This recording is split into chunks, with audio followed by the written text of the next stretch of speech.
Number 5 on this list is the Zach Baggins Haunted Museum. Most haunted museums, or anything like that, are all kind of phony and corny. This one though, this isn't for the faint of heart. Thrillist says when Zach Baggins opened the Haunted Museum in Las Vegas, he did his homework and picked the creepiest place possible. The attraction is inside an old Victorian home that dates back to 1938. It was owned by a family haunted by a child who died due to surgical complications. Later, when the home was vacant, intruders broke in and held satanic rituals in the basement. Adult actress Jenna Jameson actually grew up in the house and swears the stories are true, but doesn't like to talk about it too much. Today, you can take a guided tour of the Haunted Museum, frequently used as a filming location for Baggins' ghost adventures on the Travel Channel and Discovery Plus. The museum packs a lot into one visit with more than 30 rooms. Things start off relatively tame with a look at spooky artifacts and a gambling parlor and a closet full of creepy dolls. But the pace picks up with exhibits dedicated to notorious serial killers, an up-close look at a Volkswagen van used as a death machine by Jack Kevorkian, and a haunted hallway of killer clowns. It's best not to give away too many spoilers, but at one point you'll face an item described as the most haunted object in the whole world. You will even get to explore the basement at some point, which many people believe to still be extremely haunted. You gotta wonder why the heck so many horrible things happened here. Haunted child, satanic rituals, other questionable things that have probably not been leaked to the public. I guess it makes sense to have a haunted museum here, but obviously bringing in all of these other haunted items has just further promoted paranormal energy, and now this is clearly a hotspot for spirits and ghosts alike. Only go to this museum if you can handle a good scare. Number 4 on this list is Rhyolite Ghost Town. This abandoned town is full of scary spirits, ghouls, and maybe a lot more. Thrillist says, take a short road trip out of Las Vegas and spend the afternoon exploring the ruins of Rhyolite, one of the most compelling ghost towns in the country. A hub of mining activity during the gold rush, the town was quickly abandoned when the boom went bust following the panic of 1907. Wander around and you'll see the scattered remains of a bank, jail, and train depot. The landscape looks more like a nuclear war zone than a ghost town, but just as sinister and perhaps still home to the spirits who once lived there many years ago. We have talked a ton about ghost towns on this channel before. Something about ghost towns seems to attract spirits. Maybe like the sudden absence of people leaves a void that these spirits seem to want to fill. It also doesn't help the situation when you have people doing some very questionable things at these ghost towns. Considering they are totally abandoned and out of the way, ghost towns make for some pretty good places to have some covert meetings and deals go down. This one in Las Vegas, it's no different. Apparently a decent amount of criminal activity happens around here, with a lot of drug deals taking place here. Every now and again these deals can go sour, and usually that leaves a body. Murder and a gang presence aren't great things to sprinkle in when a town is already dealing with paranormal activity. For safety purposes, I recommend staying away from this town at all costs. Coming in at number 3 we have Van Dusen Mansion. In 1892, Grain Baron George Van Dusen built a monumental mansion for his family. With 12,000 square feet, 10 fireplaces, a turret, and a $45,000 price tag, the home was a symbol of turn-of-the-century prosperity. After 2 generations of Van Dusens moved out in 1937, the building had been used to house almost everything except a family since, being used as a school, training medical facility, and even a college throughout the years. It was vacant in the late 1930s, then spent 20 years as the college College of Commerce. It was home to Hamline University Law School, then the Horst International Education Center. In the late 1980s, the castle fell on hard times and became little more than a flophouse. By the early 90s, it was headed for the wrecking ball. 2 weeks before it was scheduled to be demolished, it was rescued by Wisconsin entrepreneur Bob Poling, who bought it for $237,000. Now a venue to hold fairytale-esque weddings, the Van Dusen Mansion has had its fair share of past lives. In at number 2 we have Mounds Theater. The renovated theater, an 86-year-old movie house, can be found in Minnesota. The old theaters have been rumored for the past several years to be a home of community of creepy ghosts. One story goes as the Mounds was built in 1922 and operated as a movie house until 1967, when it closed so abruptly that when volunteers arrived many years later to renovate the place, they found popcorn on the floor. The subject of paranormal TV shows and professional ghost hunting investigations, the theater is allegedly haunted by a trio of ghosts: a happy little girl who bounces a ball on stage, a cursed old man who lurks in the shadowy corners of the projection booth, and a crestfallen usher who walks up and down the aisles in search of his lost love. The ghosts in the theaters are so active that the owner had a party of 4 Ghostbusters in a projection room sit in one dark and stormy October night. The dim light was extinguished and the room grew chilled. The owner stated that as the 4 sat silently awaiting their fate, shivering in the dark, and all at once there was the sound of a man crying. When investigating the sounds of the crying man, they found a shadow figure in the corner of the room. The figure reported having black glittering eyes and an aura of anger. Because of the odd ghost encounter and negative energy, they had to abruptly end the ghost investigation before it was too late. Another former owner, who reopened the theatre in 2001, claims that the spirits of the theatre have gotten physical and grabbed them while they were working late at night. Some paranormal investigators have left with claw marks on their backs, but the scariest ghost of them all is considered the young girl. This is the theatre's most notorious ghost and is seen in a pink dress, often bouncing a ball on the stage. And finally, in at number 1 we have Anoka State Hospital. Located in Anoka town is the Anoka State Hospital, which is arguably the most haunted place in Minnesota. The Anoka Hospital was the first state asylum for individuals that were deemed insane. The building was established in 1898 and opened in 1900 to admit patients from other state asylums that had become too crowded. The first 100 patients were males from St. Peter's State Hospital and were considered to be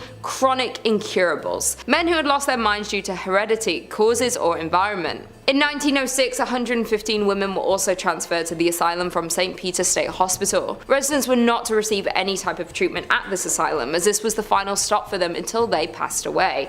And passed they did. A total of 86 of the original patients were buried in numbered graves in the asylum cemetery. The original name of the institution was Anoka State Asylum, but in an attempt to soften the image, they changed its name in 1937 to the Anoka State Hospital. Although the name was kinder and gentler, treatment at the facility was not. Patients were subjected to medical experiments and suffered both mental and physical harm. The original hospital complex closed in 1999 and residents were transferred to a new facility located close by. The buildings and property were then given to Anoka County to use for offices and to house the county workhouse. The remainder of the buildings were closed and boarded up. With such a terrifying past, it is no wonder that the Anoka State Hospital has been rumored to house the spirits of past patients. Former employees have reported that while unusual occurrences happen throughout the buildings, the most paranormal activities are linked to the tunnels located below the buildings. These tunnels were used as a way of transferring patients from one building to another without risking escape. Ironically, many patients believed these tunnels would lead them to freedom, and so they tried to escape by going down into them, but after a few twists and turns, escapees realized that the tunnels were more of a maze than an escape route. Without an understanding of where each tunnel went and how they joined together, it was easy to get hopelessly lost in them. Several escapees became so disorientated and distraught that they took the only way out that they felt was left to them and ended their lives. For years, employees would report hearing footsteps trudging through the tunnels, stopping, pausing. There was also reports of whispering and low voices in conversation, but the words were not understood. The paranormal activities became so rampant that most employees refused to use the tunnels because they were just too eerie. Today, only maintenance and security are allowed in them. Today, the county owns the buildings that made up the former insane asylum complex. Although the complex was eligible for the National Register of Historic Places,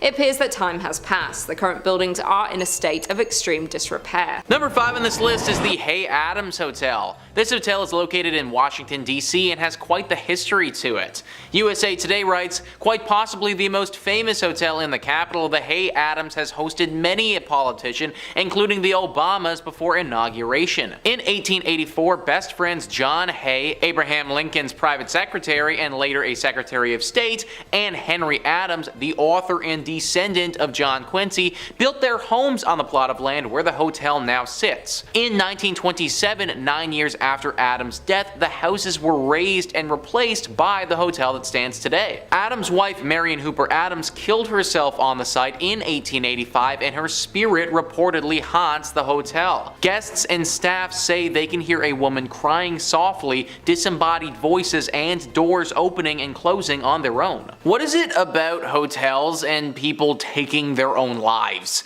It feels like so many hotels are haunted because someone left the world far too early, and usually it was their decision to do so. Marion Hooper Adams is no exception, and she has made this hotel a very inhospitable place to stay. Sometimes you hear the faint cries of a creature or spirit and they go away, but apparently her spirit absolutely wails. All the time there are screams and crying heard. In fact, it's so repetitive that it gets less scary and more of an annoyance than anything else.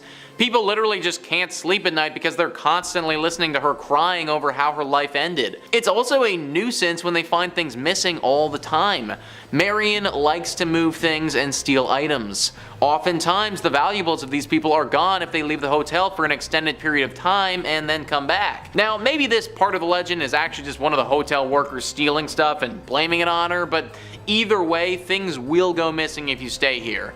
It's overall just a horrible experience being at this hotel for an extended period of time, and I wouldn't recommend it to anyone. Number 4 on this list is Hotel Provincial. Located in New Orleans, this hotel is teeming with paranormal energy. USA Today says the 2-story Hotel Provincial with 94 rooms in the historic French Quarter is a retreat into old New Orleans. Like many New Orleans properties, it also claims to be a popular paranormal activity hub. Like other area hotels, the property acted as a medical facility for wounded Confederate soldiers and is said to still possess their spirits. From distressed soldiers and operating doctors to pools of blood, guests have reported it all. If actually staying at the property seems too spooky, it's also a stop on many walking ghost tours of the city as well. Pools of blood, guys. Literal pools of blood. Just imagine walking in your hotel room after a long day of doing stuff, getting in your PJs, moving the comforter over to your bed to slip in, and then seeing a bunch of blood just ooze out.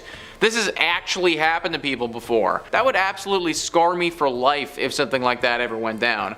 Not to mention people actually getting physically scarred when they come here.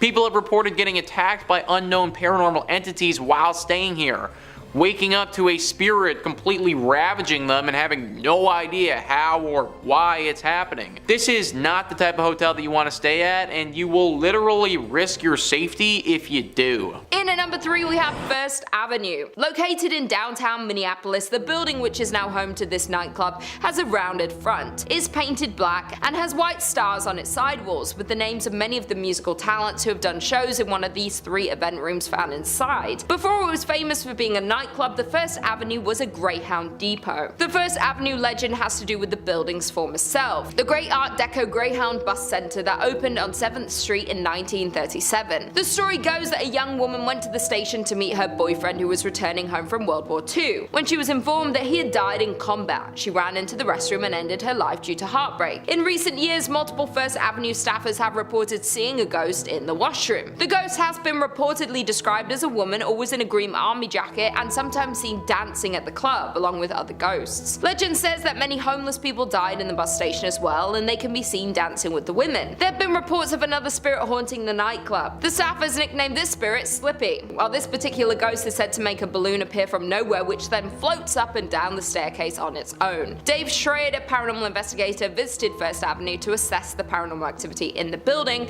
multiple times and has concluded that the building is indeed haunted by many spirits, indicating that the record room is the most active area of the site. While DJs that have played at the venue have reported frequently hearing strange noises through their headphones such as growls, voices and screams, other performers report their equipment being pushed off stage with no explanation. In at number 2 we have Schmid Brewery. Schmid Brewery became the largest in Minnesota by 1860, producing 1,200 barrels annually and shipping them as far south as Tennessee. It was restructured as the St. Paul Brewing Company in 1898 before being sold to Jacob Schmidt soon after in 1900. Since its opening in 1884, many ghost hunters have visited the Schmid Brewery to experience some of the many rumored paranormal activities. The brewery has been the site of many constant unexplainable instances, from fires to people losing their lives to terrible accidents. This place has seen a lot of scary sights, while the victims of these events linger around to haunt the grounds of the brewery. Even though the building is now used as an artist's loft, that doesn't take away the scary history of the Schmid Brewery. While most of the ghosts that haunt the grounds of the old brewery have to do with ordinary brewery workers dying in terrible accidents, in 1896 2 workers lost their lives in an explosion. Furthermore, in 1902 a worker fell down an unmarked elevator shaft. Additionally, in 1904 Matthew Colo, a worker whose job was to light gas lamps in the brewery, lost his life from inhaling flames. Schmid Brewery has been a St. Paul haunt since 1855 for more than a couple of reasons, when owner Jacob Schmidt took down the original North Star Brewery sign,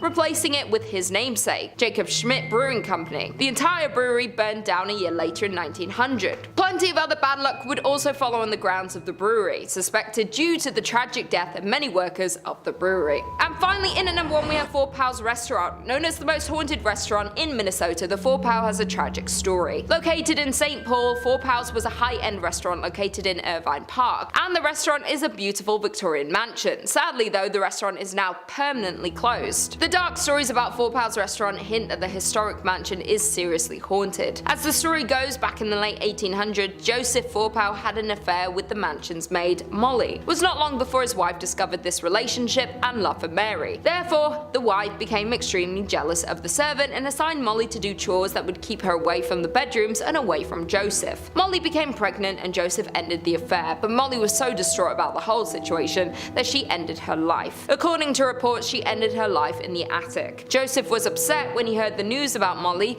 that he figured he could not stay in the house where his beloved died. One day he went out for a walk and ended his life as well. Since then, restaurant guests and employees have reported creepy sightings of a woman dressed in 1800s attire, lights turning off and on by themselves, and strange noises coming from the attic. In one case, the disturbances were so chaotic that led to an investigation by the St. Paul police, whose canine dog refused to enter the attic. It is said that Joseph and Molly both haunt Four Pals, but many guests have said Molly is more active spirit. People say they have seen the two walking around the dining area, but Molly bangs on walls and smashes glasses. Some people say they can smell her lavender perfume. That being said, Mr. Four Pal is also sometimes seen, and his ghost has been reported wearing a dark waistcoat, silk vest, pinstripe trousers, and a derby hat. He can be seen going to the basement, at which time the lights flicker and shuffling noises are heard. He roams the house and has been caught on film many times. The former staff of the restaurant have also reported on many occasions when they would go floor by floor turning off lights as they close down for the night. Then when the staff members get in their cars to leave, they'll notice the top floor light is on. Nevertheless, if the restaurant is haunted, the story of Mr. Four Pal and Molly is one of the most devastating to date. Number 5 on this list is the Molly Brown House. If you live in Denver, then there is no way that you aren't familiar with this haunted place. Thrillist says you've no doubt heard of the Molly Brown House and likely passed it on the street once or twice too. Molly Brown was a notable member of Denver's elite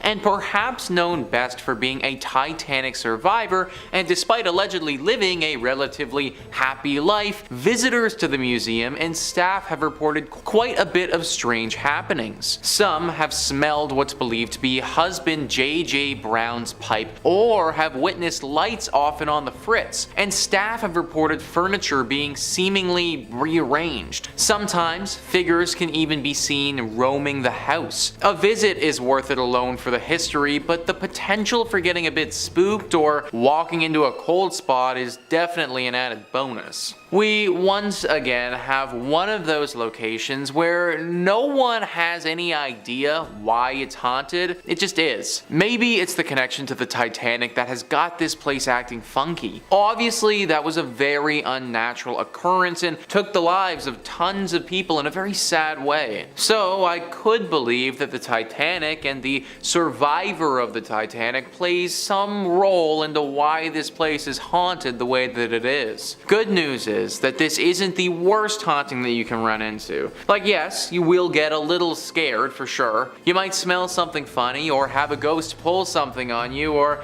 even maybe have small valuables go missing. But ultimately, you probably shouldn't be dragged to the underworld here by some shadow demon or anything like that. So I guess if you were to visit any place on this list, then this one wouldn't be the worst. Just be prepared for what's coming, because if you aren't, then it could leave you with some serious mental trauma. Number 4 on this list is Phantom Canyon Road. You need to be very careful on this road because there is a good chance you could suffer a serious crash if you aren't. Thrillist says a haunted road is one thing, but a haunted road in Colorado means you're likely on the edge of a mountain and at some serious elevation. Phantom Canyon Road is a detour off the Gold Belt Tour byway connecting Cripple Creek and Florence, and was originally the railroad for that route. As you drive along, you can clearly see the ghost towns of Wilbur, Adelaide, and Glenbrook, and legend has it that the reason for Phantom Canyon's name is credited to sightings of a man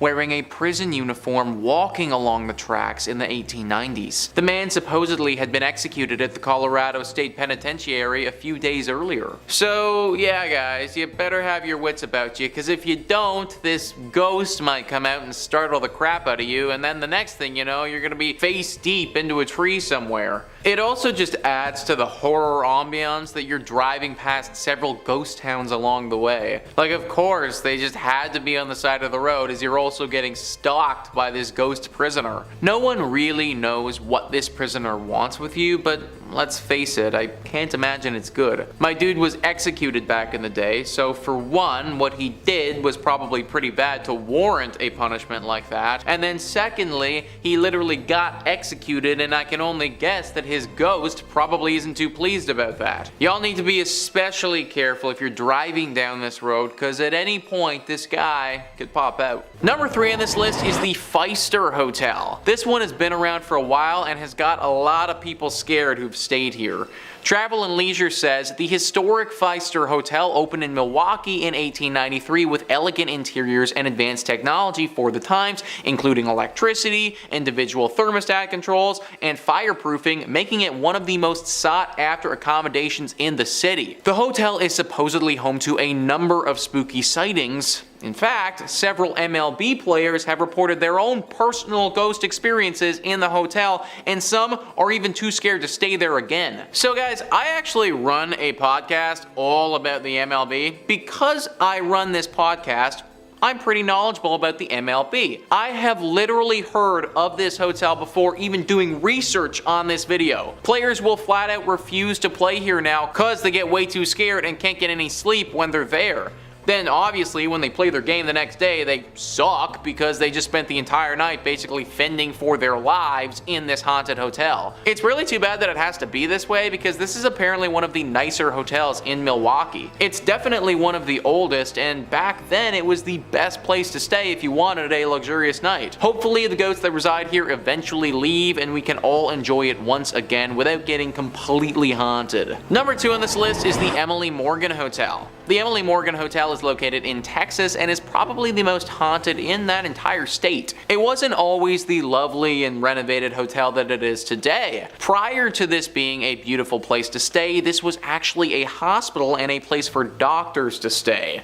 Obviously, during that period, it saw a lot of illness and death, and that has tainted the space. But believe it or not though, this isn't the only set of tragedies that this location has seen. Before it was a hospital, before it was anything at all, on this very site where the hotel currently sits, was the Battle of the Alamo. The Battle of the Alamo was one of the most critical battles in the Texas Revolution.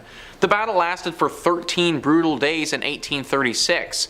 It was between the Mexican soldiers and the Texan soldiers. The Mexican soldiers won out and killed every single one of the Texan soldiers who were there defending their fort. This battle is one of the most famous in American history for how horrible and brutal it was. It's no wonder that the land here is haunted and will infect basically anything that's built here. It also doesn't help when the hotel used to be a hospital which saw its fair share of horrible things too. Nowadays, this hotel has a whole cast of paranormal characters. Soldiers from back in the day have been spotted roaming around the halls, and patients and doctors as well. There have even been a few occasions where people have reported having visions of being on the battlefield as if they were transported there. Definitely not the spot to be staying on your vacay to Texas. And finally, number 1 on this list is La Fonda on the Plaza. This is a hotel located in New Mexico that has been host to plenty of tragedies. Travel and Leisure says this beautiful Santa Fe, New Mexico hotel has an incredibly rich history. Since 1609, a number of inns have been located on this very site, but a handful of events may be the cause of continued hauntings. According to the National Trust for Historic Preservation, the ghosts of a judge shot in the lobby, a businessman who gambled everything away at the hotel before jumping down a well, and a bride killed on her wedding night are just a few of the spirits that you may come across during your stay here. That's 3 spirits too many for me, guys. Whenever situations like this arise, I start to question things. What I mean is that, isn't this a little bit odd that 3 totally separate, completely different tragic events all took place right here at different times? Sure, it could be a coincidence, but it seems like a rather sad one if you ask me. Maybe there was always something about this space that was just a little off. Maybe people who come here just get hit with horrible luck. Maybe this hotel was built on some sort of ancient ground that it shouldn't have been built on, and this is the horrible reaction. I obviously can't say for sure, but something's fishy about this hotel, and I wouldn't recommend checking it out if I was you. Number 5 on this list is Villa Paula. This haunted place is located in Miami and has quite the interesting guest in the backyard. Thrillist says, this stately white mansion was originally constructed as the Cuban consulate in the mid-1920s, home to Consul Domingo Millard and his wife, Paula. The Cuban-born Paula was known to spend her days playing piano and drinking Cuban coffee until she died from complications from a leg amputation in 1932. Legend has it that Domingo interred his late wife in a sarcophagus laid in the backyard. The sarcophagus is still there now, covered by ficus tree roots and nearly impossible to reach. Whether or not it actually contains her mortal remains is debatable at best, but reports of her ghost persist. It's said her ghost is in different rooms there, says History Miami's Dr. Paul George. People who've lived at Villa Paula since have had existential kinds of experiences. Among them, phantom coffee smells and piano playing, a one-legged woman roaming about as well. So there is a literal sarcophagus just chilling in this person's backyard. Can you imagine having that just show up on the house listing? I'd be like, no, we are not okay with that. I'm kind of surprised that no one has gone to go deal with the sarcophagus before. I mean, you can't just leave this thing down there like that and expect the ghost to just go away. I would imagine that Paula's spirit is probably tied to the sarcophagus, and in turn it's tied to the area. Granted, I do kind of understand why no one wants to dig it up. Think about all the crazy stuff that's happened with the pyramids. You dig up this sarcophagus and you might end up being cursed for life, which is obviously something that nobody wants. But now we're left in this awkward place where we can't get rid of the ghost, but at the same time can't live here either. That's why I'm recommending to all of you watching, just avoid Villa Paula altogether. Number 4 on this list is the Blue Anchor Pub. So this is an interesting one because this pub didn't actually start in Florida. Thrillist says this pub was built in 1840s London during Jack the Ripper times, so it should be no surprise that it's haunted. The story goes that the bar was raised in London, but its wooden interiors were sent to New York City and then onto this sleepy Florida town in 1996. Little did anyone know that the pub's original elements came with the ghost of Bertha Starkley, a cheating wife who was murdered by her husband. Today, she can be heard rattling pots, knocking things over, and wailing in the middle of the night at the Blue Anchor. Every night around 10 p.m., the time that she was murdered, Bertha likes to remind everyone she's still here, so the current owners ring the ship's bell to scare her away. So, first thing, I've never actually heard of that before, where they take a building from one continent and then just decide to move it over to another continent. This bar must look pretty cool on the inside to go to all that trouble though. Obviously, this was a bit of a mistake and everyone would have been better served if we relocated this thing straight to the dump. Bertha doesn't care if it's in London or America or anywhere. As long as the structure of this pub is still intact,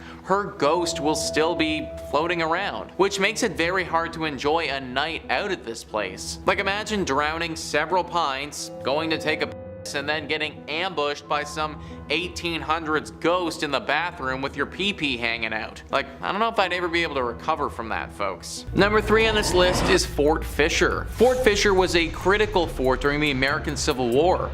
It was used by the Confederate Army and was pretty instrumental for them from 1861 to 1865. This fort was used to protect an important trade post there that the Army needed. They defended this place for those 4 years, but then in 1865, the Union Army came in and was finally able to capture it. This battle was a very bloody one and was actually huge for the Union Army and the overall scope of the war. Apparently, there was a lot of death at this fort, and that death, it's never really gone away. Now, this fort is teeming with paranormal activity. Visitors will often report hearing gunshots coming from thin air. The sounds of many footsteps all running at once as if people were charging ahead. Orbs of energy appear in front of them from no apparent source. There are 2 very famous ghosts that haunt this place as well: Robert E. Harrell and General William Whitling. Robert was apparently an outcast who died under mysterious circumstances and has not been able to rest since. The general was actually taken prisoner and killed at Fort Columbus, but he returned to this place because he feels regret for how he failed in life. He was apparently responsible for defending this place and was not capable of doing so. A very haunted fort that I wouldn't recommend going to. Number 2 on this list is Lydia's Bridge. Who is Lydia and why does she have a bridge and why is it haunted? Well, Lydia is quite the famous ghost. This is a true ghost. Like, when you think of a ghost and a ghost story, this meets all the criteria for a good one. Spectrum Local News says people traveling between Jamestown and Greensboro on US Highway 70A said they've encountered the ghost of Lydia, a hitchhiker. If she's picked up, she gets into the car and vanishes before she reaches the requested destination. Various versions of the Lydia legend have been passed along over the years, and there are apparently 11 different versions of the story that are set in North Carolina. It's common for folks to go ghost hunting for Lydia near the bridge. In the book Looking for Lydia, historians Michael Reniger and Amy Greer cite the 1923 death of Annie C. Johnson as the real-life Lydia who died after a car flipped in 1920. That is a story with some history, man. Literally since the 1920s this has been going on, and there are 11 different versions of the story. A story like this isn't just made up. It's not just something that one person posted on Creepypasta that became a thing. No, this has been part of the identity of North Carolina for a century. Countless people have picked up this woman and then had her disappear right before their very eyes. Car accidents have happened from people driving this woman and then getting so shocked that they spin off the road when she disappears. Lydia, or Annie, is a real ghost who stalks drivers along this road and especially this bridge. Although she isn't inherently evil in nature, as I said before, accidents have happened when people realize they were just driving a ghost around. I have no idea where Lydia is trying to get to, but trust me, you probably don't want to be the person to take her there. And finally, number 1 on this list is the Devil's Tramping Grounds. This is in reference to a very strange patch of soil in North Carolina. For decades, this circle of dirt has allowed nothing to grow on it at all, whilst the area surrounding it is home to luscious wildlife. The Sun Journal says regional legend maintains that Satan frequents the area on his nightly walks,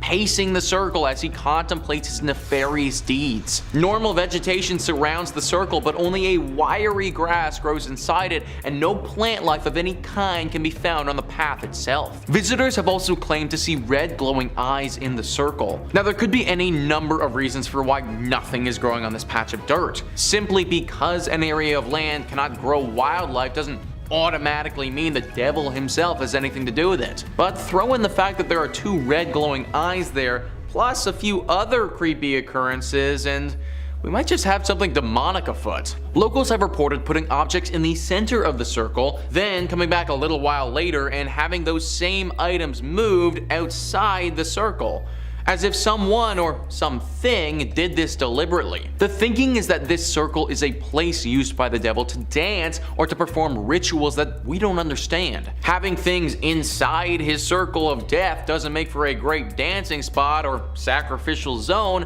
so those things need to get moved. That's why we see the red eyes in the night, and there's an overwhelming sensation of dread in the area. It's the devil doing his devilish things. A daring reporter actually decided to test this theory one evening and slept in the exact spot in a tent. He said that the entire evening he heard the distinct sounds of dancing footprints outside his tent, but couldn't spot anything when he looked out. My dude literally could have been like 1 foot away from the actual devil. No idea how he managed to make it through the entire night, but honestly, solid respect. Either way, this guy's story is an exception, not the norm. I'd avoid this place at all costs, cause if you don't, the devil might actually make you pay for it. And coming in at number 5, we have the Houghton Mansion. Built in the 1890s in North Adams, Massachusetts, for the mayor himself, Albert Charles Houghton. This neoclassical revival style mansion sits on 172 Church Street. A family man, Albert was the president of Arnold Print Works, a prominent textile factory in North Adams. His wife, Cordelia, daughter Mary, and himself had owned and lived on the property right up until the fatal car accident which took the lives of the family in 1914. On an early summer morning, Albert and his family, accompanied by another family, Dr. and Mrs. Dutton and their daughter, and of course the family chauffeur himself, Mr. Witters, had decided to head out into the countryside for a leisurely drive, a drive that ultimately took their lives. Unfortunately, for everyone on that August 1st morning, after a steep turn, the car lost control and proceeded to screech off the road, resulting in a rolling fatal wreck. All the women in this tragedy losing their lives, with the men barely surviving from the multitude of injuries. On August 11th, just 10 days after the accident, without his wife and daughter, Albert mysteriously died in the home from what doctors think was a broken heart. It is said that 3 ghosts haunt the Houghton Mansion, including Albert himself, Albert's daughter Mary, and the driver, Mr. Witters. The mansion remained with the Houghton family until 1926, when Albert's daughter Florence and her husband sold the building to the Freemasons. This is when the spookiness really started happening. Through its multitude of use throughout the years, additions to this historic site were added on by the Masons, using it for ritual and spiritual purposes, making this story even weirder. Over the years, there have been countless paranormal witnesses claiming that the ghosts roaming the halls of the basement, Mr. Witters himself, guilt-ridden with the responsibility of the crash, and Mr. Witters took his own life shortly after returning home with injuries, and residents that have stayed at the site have claimed that the manly figure aimlessly rummaging through the basement is the driver himself. Among these claims have another spirit lurking in Mary's bedroom. It is said that overnighters have witnessed multiple bright lights and auras flying around the bedroom in the middle of the night. I wouldn't even step foot into this house, let alone set up camp and spend the night. No way. The Houghton Mansion remains a tourist attraction and hotspot for paranormal goers worldwide, and to this day is one of the most haunted and mysterious sites in all of Massachusetts. Number 4.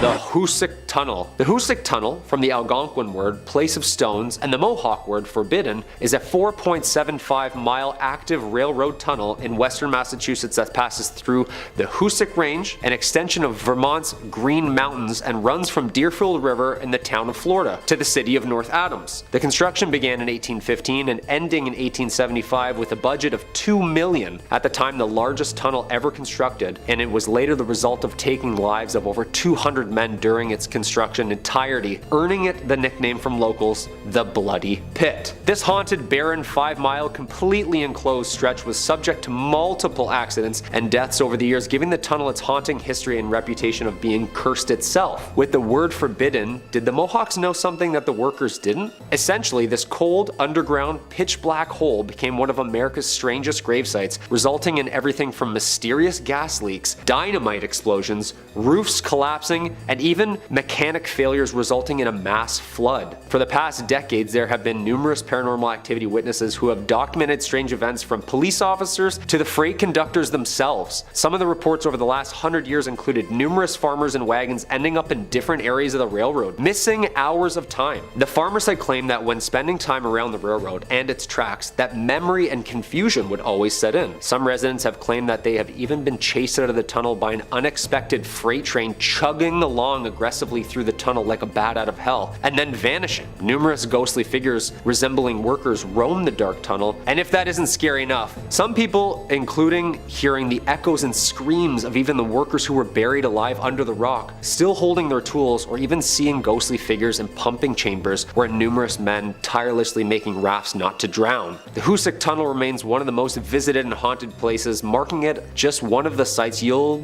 probably never find me at. Just in 2020, the tunnel was yet again subject to a mysterious collapse resulting in months of repair. Yeah, I say stop fixing it and just let it be. Number 3. The Old State Penitentiary, 1885. The Old State is located 15 miles south of central Santa Fe and is an active men's maximum security prison that was built in 1885. Acting as a prison system for the US, the prison saw 3 massive riots in its entirety, including 1922, 1953, and the worst and most bloody riot of all, 1980. One of the worst prison riots in American history. It's presumed to be the reason behind its haunting reputation. On February 2nd, 1980, several inmates initiated a riot which led to the inmates gaining control over the prison for a full day and a half. Unfortunately, at the time, post-70s, the prison was overcrowded, underfunded, and riddled with untrained, fresh-faced security guards with the rampant need for excess bodies due to the overgrowing inmate count. After escaping and organizing this event, the cellmates then tortured 12 prison guards and brutally murdered 33 other inmates. These riots soon became medieval in nature, gruesome, and truly evil. The most famous area for paranormal sightings can be heard and seen around cell block 4. Men here were brutally butchered, dismembered, decapitated, and some even hung up on the cells and burned alive. This section of the prison was closed in 1998 and is now referred to as Old Main. As if that history isn't dark enough, witnesses and researchers claim that there's a ton of spirits that roam this prison. Dark figures and ghostly shadows have been seen roaming the cells and halls, unexplainable slamming of cell doors, men's voices, strange noises, and even echoed screams can be heard at this location. This is why I don't even jaywalk, people. Stay a couple nights at this haunted prison looking at axe marks on the ground? Yeah, no, I'm getting my phone out right away. I know exactly who I'm gonna call. Yeah. Number 2, the Amador Hotel. Located at 251 West Amador Street at the corner of Water Street and Las Cruces, which translates to the Crosses, an area in New Mexico spanning as far back as the settled early 1800s, was thought to be an early mass grave site for the amount of crosses present in the city. The Amador Hotel has stood serving the community in multiple ways over the years, including a courthouse, a post office, a bank, hotel, and even a county office center. Yeah, can I get 2 stamps, please? Thanks. Built in 1866, the Amador Hotel is a popular Las Cruces ghost tour, and some of the rooms were even used as jail cells. Hey, you're grounded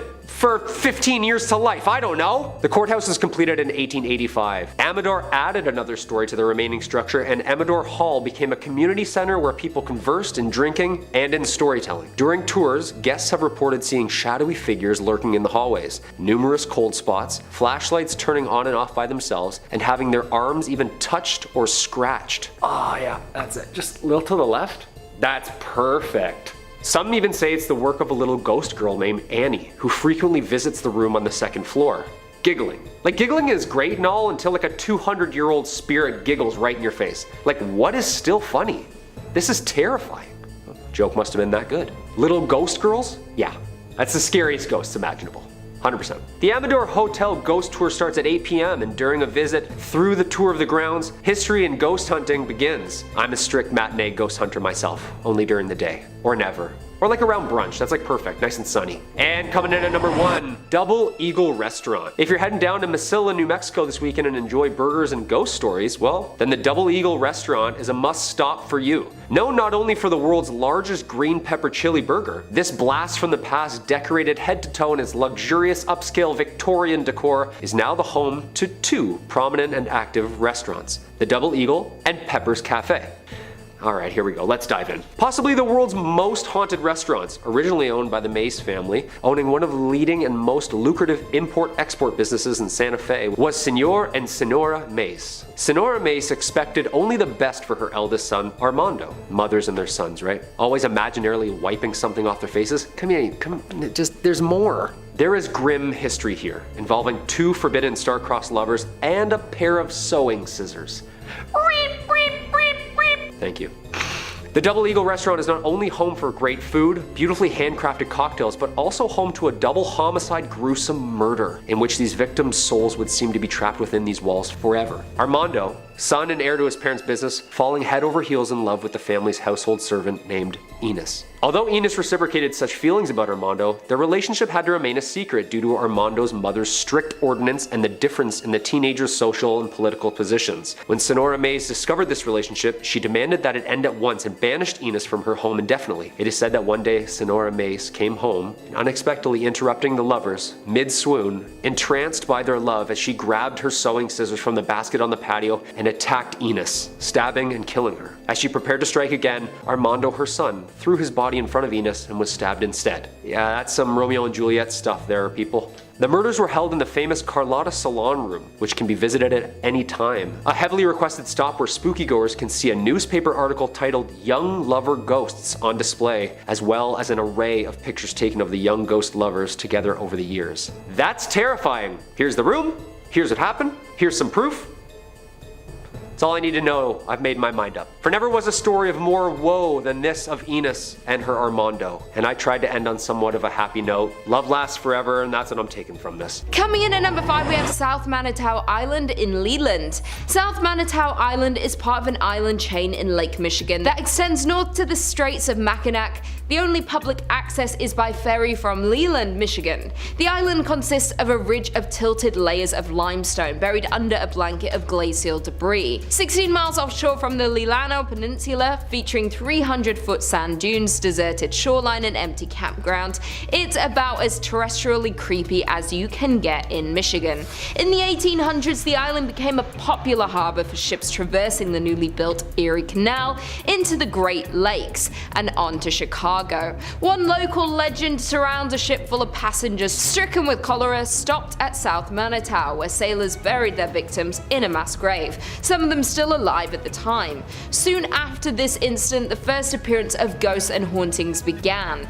The mass grave is believed to be near the old cemetery just north of the Bay campground. This is also near where the old dock used to be located. Additionally, the passage between mainland Michigan and Manitou is one of the deadliest sections of Lake Michigan. This is due to a sudden weather change, creating a navigational hazard, causing over 50 known shipwrecks. Traffic was quite busy here during the late 1800s, and there were frequent accidents where ships would literally run into each other.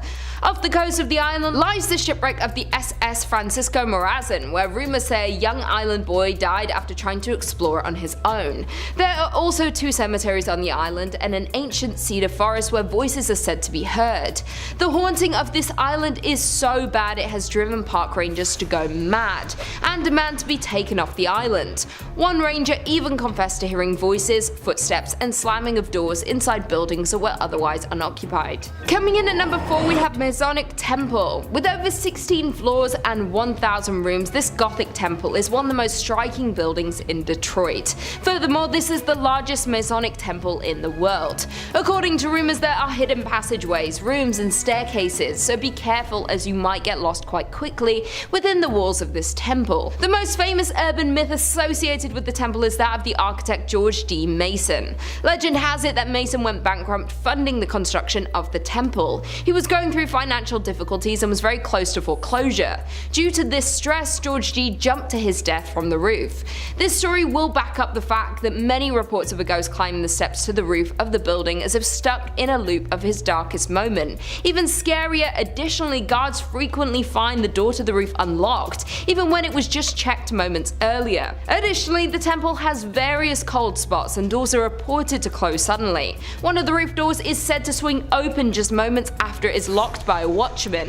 Many people report the feeling of being watched while inside of the building. In at number 3 we have Kimo Theater. Built in 1927, this grand palace of a theater certainly is a masterpiece of Pablo Deco fused with Art Deco.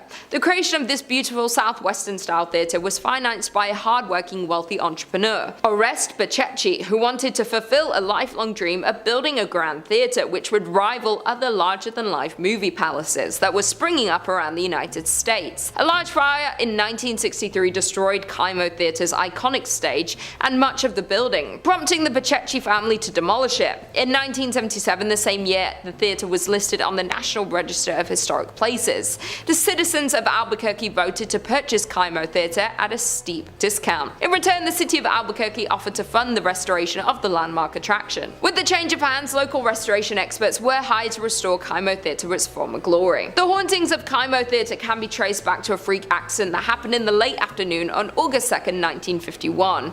Back then, hundreds of moviegoers were in Kimo Theater to catch the latest films. Without warning, a water heater located in the theater's lobby exploded, sending scalding hot steam and plaster into the air. A total of 8 people were injured in the accident, including one person losing their life, Bobby Darnell. Since then, the theater is said to be haunted by the ghost of Bobby. Performers and staff of Kimo Theater have all reported strange and unexplainable activities happening in the theater. In particular, donuts placed backstage for performers would often go missing. To appease the spirit of Bobby, an altar was erected beneath the stairs to the dressing rooms. Toys, sweets and donuts would be placed before every major performance to ensure the success of each show. Those who didn't would face a disastrous performance. Kimo Theater's technical manager Dennis Potter recounted an incident in December 1986 when the donuts were removed by Andrew Shear, director of A Christmas Carol, just minutes before the first show. It did not take long before the disaster occurred. Electrical cables fell, lights exploded, doors on the set opened without warning, and performers had forgotten their lines.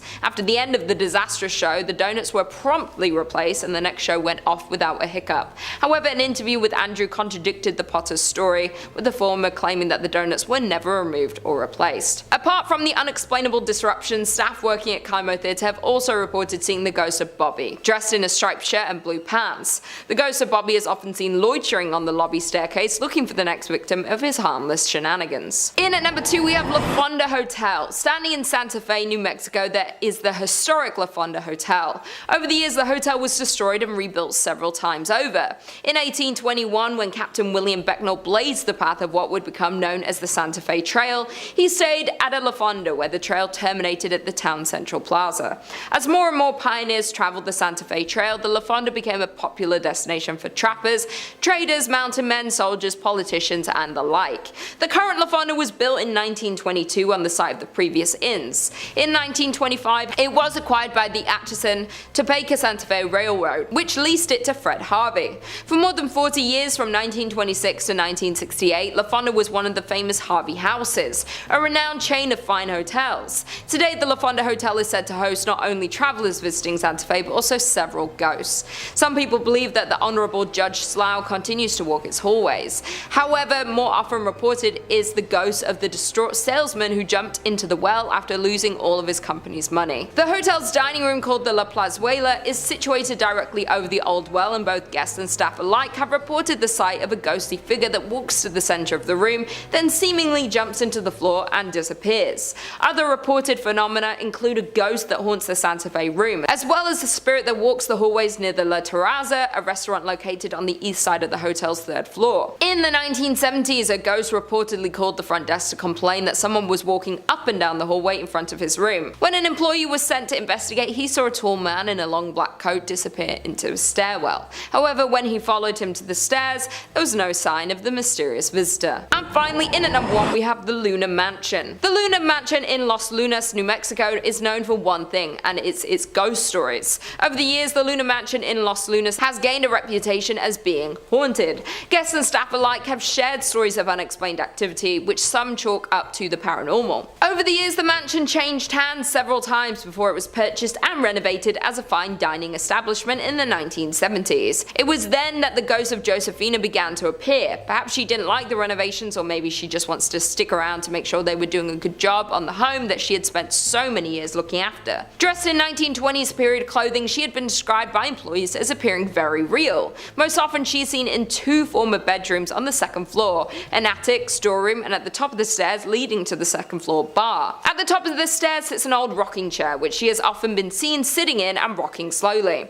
On one occasion when an employee approached the ghost, she simply stood up and then slowly vanished. More often she is seen walking up and down the stairs, a habit that has been so commonplace that employees barely notice anymore. Where there's one spirit, others seem to follow, and more ghostly apparitions have been seen at the mansion. One of these is a former servant named Cruz, who was thought to have been a groundskeeper. Most often seen on the main level, he is said to be particularly friendly to women and children and likes to play practical jokes on the employees and patrons. On one occasion, he was seen sitting on a sofa as if waiting to be served. Dressed in vintage attire, the man was relaxing patiently when a waitress asked another staff member why he hadn't been served. However, the response was, "What man?" and when the waitress looked back to the sofa, the vintage spirit faded away. Coming in at number 5, we have William A. Irvin. During the fall season, the ship has haunted tours with actors, but the ship really is haunted. The haunted ship began in Duluth in 1992. Before the haunted ship started, the William A. Irvin was open for regular boat tours during the month of October. Historically, this month was really slow, and the DECC needed a way to generate more revenue during this quiet month. Having heard about a failed attempt by Cleveland's William G. Mather trying to become a haunted ship, the DECC decided to try their own hands at a haunted attraction.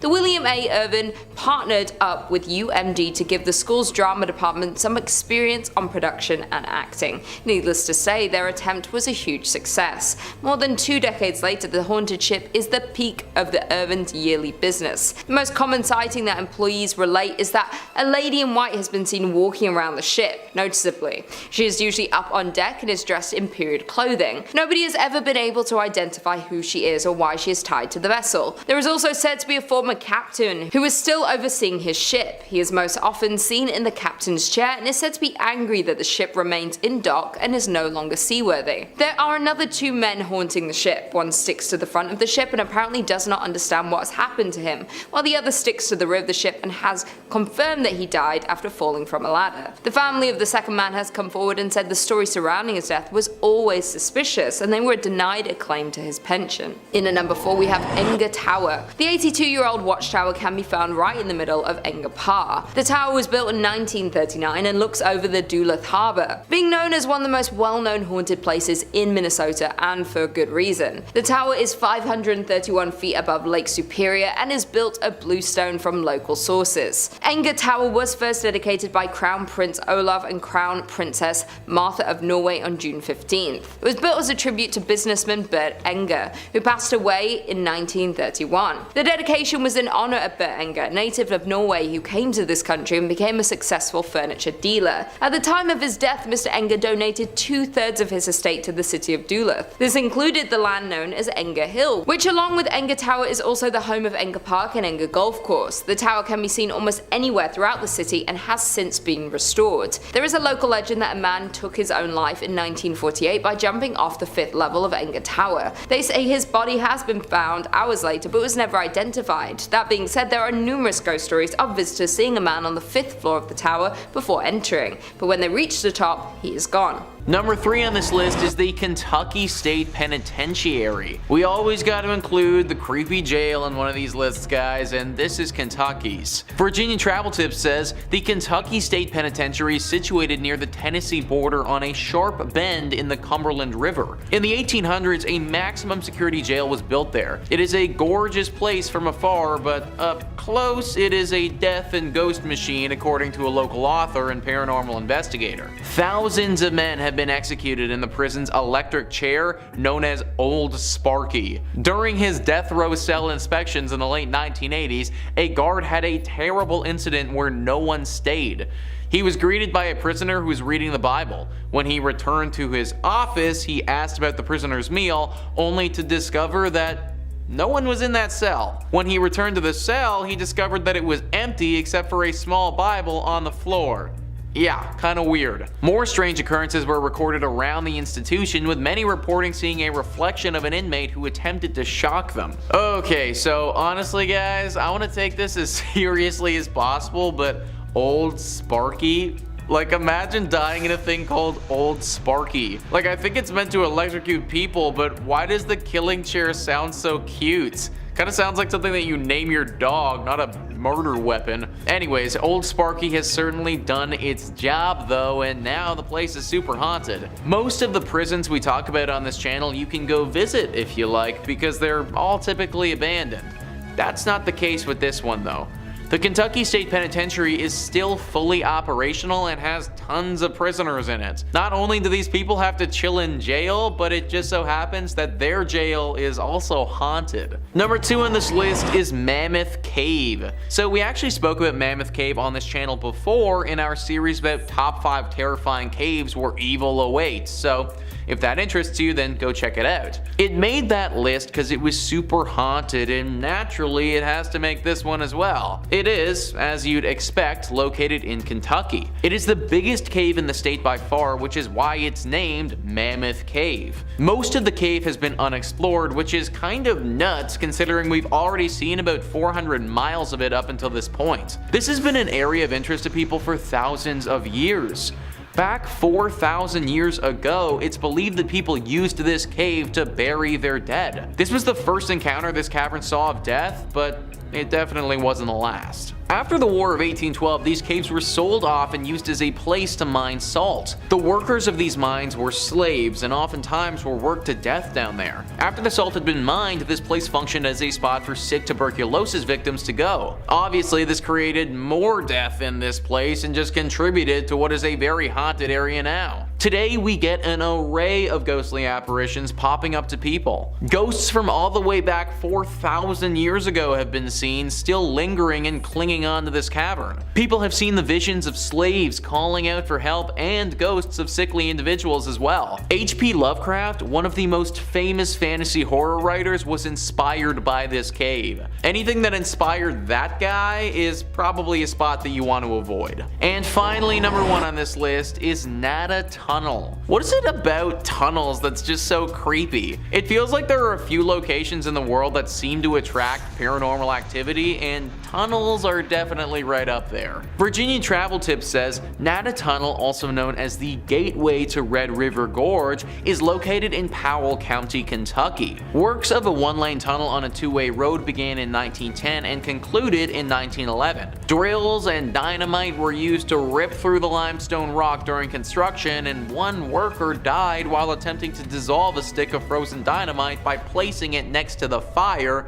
which, resulted in the dynamite exploding. As a result, the man's spirit is claimed to haunt the Kentucky Tunnel. Others allege that the location is haunted as a result of a climber who died in this region. These incidents are linked to the mythology of a green orb appearing in front of the tunnel. If you plan to enter the tunnel, keep in mind that it only fits one automobile at a time, therefore check for other car headlights before proceeding. This is one of the coolest haunted places in Kentucky for the sake of it being engulfed in nature. So it may look really cool, but the haunted nature of this spot makes me think that it should be avoided. Man, imagine literally getting blown up by a stick of dynamite. Like, that might actually be the worst. Granted, my dude did stick the dynamite literally right next to a fire, so I feel like he might have brought this one on himself a little bit. I'm not really sure how the climber would have died in this tunnel, but you gotta imagine that he screwed up if he was climbing in a tunnel. Either way, the spot is definitely riddled with these spirits, and they manifest themselves as this glowing green orb. Now, there haven't been too many reports of this thing being super dangerous, but it is definitely creepy to say the least. Locals don't really travel down this pathway for fear of the orb and what it could potentially do to them. Also, on a total side note, I just want to bring up the fact that this is a one-way tunnel on a two-lane road. Like, how dangerous is that, guys? What if it's foggy or something and I can't see all the way down the tunnel to the other car? That is literally the dumbest road design I have ever heard of. Maybe the legend was just created by the locals because they know how dangerous this freaking tunnel is. Regardless of what it is, I recommend staying away. In at number 5 we have Palmer House Hotel. This hotel is not only considered the most haunted place in Minnesota, but to some it's considered the most haunted place in America. Located in Sauk Center, the hotel has been visited by paranormal activity investigators from across the country. Recently, the ghost hunter from the Travel Channel, Ghost Adventures, even investigated the hotel. A brothel that went by the name of the Sauk Center House occupied the current grounds of the Palmer Hotel, but the Sauk Center House burned down in 1900, and the Palmer was built in its place the following year. The Palmer Hotel was established in 1901 and is notorious for its permanent ghost residence. The most reported ghost in the hotel is named Lucy, who resides in room 17. Legend has it that Lucy was an adult worker that frequented the past building of the Sauk Center House. Though Lucy endured a terrible accident of losing her life at the hands of one of her clients. Even though this happened in the building, the Palmer Hotel can't seem to get rid of the spirit of Lucy. The ghost of Lucy is said to dislike men by slamming the room door of male guests. Some reports her slamming the room door so hard it rattles the artwork on the wall and aggressively drops the temperature. During a recent investigation, a Chicago ghost hunting outfit allegedly recorded a temperature of -1 degrees Fahrenheit during their stay. Additionally, there was a couple staying at the hotel that reported a horrifying ghost encounter in room 17, where the wife woke up in the night and suddenly saw a lanky man dressed in 1920s clothing standing at the foot of the bed. Other active areas include the bar in room 22, home to a spirit named Raymond, rumored to be Lucy's manager. One employee of the Palmer House Hotel has confessed that their favorite paranormal experience is when guests complain about how noisy the people above them are, even though they are on the top floor. The ghost encounters and paranormal activity is so frequent at the Palmer Hotel that the current owner, Kelly Freezer, didn't believe in ghosts, but this changed when she became the owner of the hotel. In at number 4 we have the Soap Factory. The Soap Factory was at its peak during the soap boom of the 1880s, though now the factory has been left abandoned. The Soap Factory is one of the oldest factories in Minneapolis. While the process of making soap required lots of fats, lie in extremely hot temperatures, therefore it wasn't the most glorious or safest workplace in its day. Furthermore, the fats came from animal carcasses, thousands of them. The flow of blood and skin leaked into the Great River next door in the turn of the century. The building's smell of flesh made it a hot spot for stray dogs that the city paid to be rounded up and sent to the end of their life. If that's not creepy enough, there are legends regarding malpractice taking place at the factory, with animal fats from local restaurants taken to be made into soap. And there were also rumors of child labor at the factory, but whatever you choose to believe, there is no denying that the site contains negative energy. Now the basement of the abandoned factory is used for haunted tours. The tour is so scary in fact that guests have to sign a waiver and have to be 18 to go on the tour. Number 3 on this list is Central City Masonic Cemetery. Of course we had to have a cemetery on this list. No haunted place list would be complete without at least one of them. Thrillist says, founded as a mining town in the late 1800s, Central City is now known as a destination for those looking to head to the hills for a gambling fix in the casinos that now dot the area. But one thing hasn't changed. The woman in black who twice a year appears in this hilltop cemetery above the town. Known as the Columbine Lady, she comes to visit the grave of John Cameron, a prominent former resident of Central City who died in 1884. Some believe she is his fiancée, appearing to leave flowers for her lost love on November 1st, the anniversary of Cameron's death, and April 5th, a date for which the significance remains a mystery, much like the woman herself. This place is safe to go to if, of course, you do not go during these times. She's been coming for a long time, and anyone who tried to interfere with her has had to pay the price. Now, people kind of suspect that she was in a relationship with John Cameron, but there's also another theory. Many people think that John actually wronged her in his life, and that this woman in black comes twice a year to double check check that John is still dead and hasn't come back to life by some means. Pretty scary tale for sure, one that you probably don't want to get involved with. Number 2 on this list is the Broadmoor. Located in Colorado Springs, this hotel would be freaking awesome if it wasn't so haunted. Thrillist says this sprawling 5-star hotel has a lot to offer for anyone seeking a relaxing and indulgent getaway. But along with the golf course, spa, and nearby zoo, there's one feature you won't find in any brochure. Staff and guests alike have reported the presence of a woman, often in the penthouse where Julia Penrose, co-founder of the property, once lived. While not confirmed, Penrose's death is said to have been surrounded by a strange occurrence in which she went missing and was later found, confused and shaking in the woods nearby with no memory of how she got there. She passed away a week later, and perhaps her spirit remains, watching over the property and seeking answers about her own mysterious death. Now I am wondering, man, how did Penrose die? Like, this whole story feels like a movie or something like that. I truly think somebody needs to get in here and investigate what the heck happened here. Cause like, should we be scared of the region because this is gonna happen again? Was Julia doing something specific before she disappeared, and should we avoid doing that thing? There are just so many questions that need to be answered here, and sadly I can't do it from the comfort of Toronto. That being said, I'm also not trying to end up like Julia, and therefore will be leaving this job to somebody far more qualified. And finally, number 1 on this list is the Highlands Ranch Mansion. A truly picturesque mansion, one that's been standing for over 100 years and one that's home to a ghostly spirit. Thrillist says this sprawling stone mansion, built in 1891, is often rented for weddings and events due to its impressive structural beauty and picturesque prairie views. But it's also a historic property and somewhat of a museum of the times, with a bit of paranormal activity sprinkled in. The ghost of Julia Kistler, daughter of F. Kistler, who bought the property in 1926, is said to haunt the home, with visitors and staff alike reporting hearing a woman's sobs, seeing a silhouette figure moving about when the mansion was otherwise vacant, and lights sporadically turning on and off. I don't know about you guys, but during my wedding ceremony, I want to hear beautiful sounding music, not the sobs of some ghost woman thing.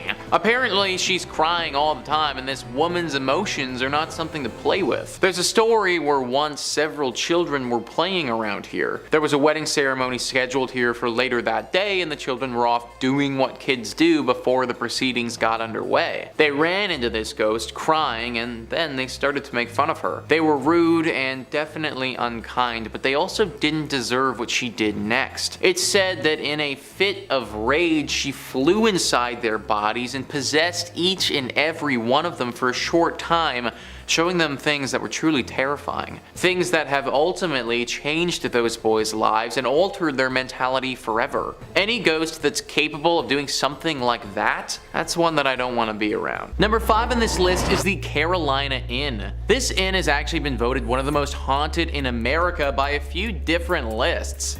The University of North Carolina says the Carolina Inn was built in 1924 and quickly became a popular hotel for visitors and graduates of the university. In 1948, the Carolina Inn's most long-lasting guests checked in and apparently never left.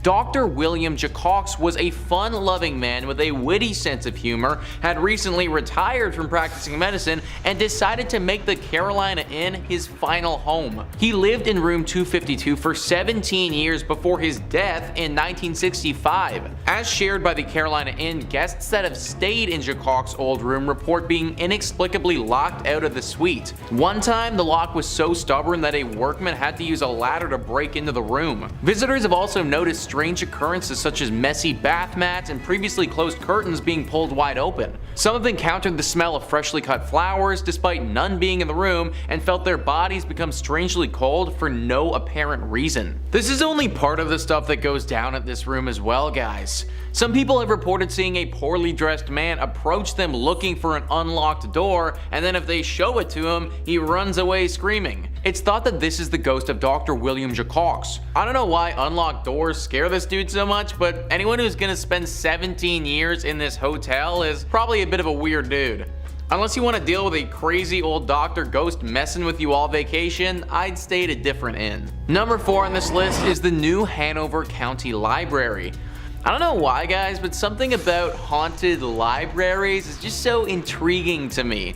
Like, it just seems so mystical and mysterious, I guess. This haunted library is located right in Wilmington. There is a woman that haunts this place who's believed to be a patron. Apparently, she used to donate quite generously to this library and in death doesn't want to leave it behind. She isn't the only ghost that walks the halls here and haunts the books. There's a male poltergeist who makes his presence quite known as well. He apparently died in a duel that happened here many years ago before this land was turned into a library. Nowadays, these two ghosts make it very hard to do any serious learning or studying considering they haunt the place so much. The woman isn't too bad, she just shows up and looks super creepy, but from my reading, she only actually punishes those who cause harm to the library or make fun of it. Those who come here to learn and to read, she leaves them be for the most part. The man, however, is certainly quite the pest.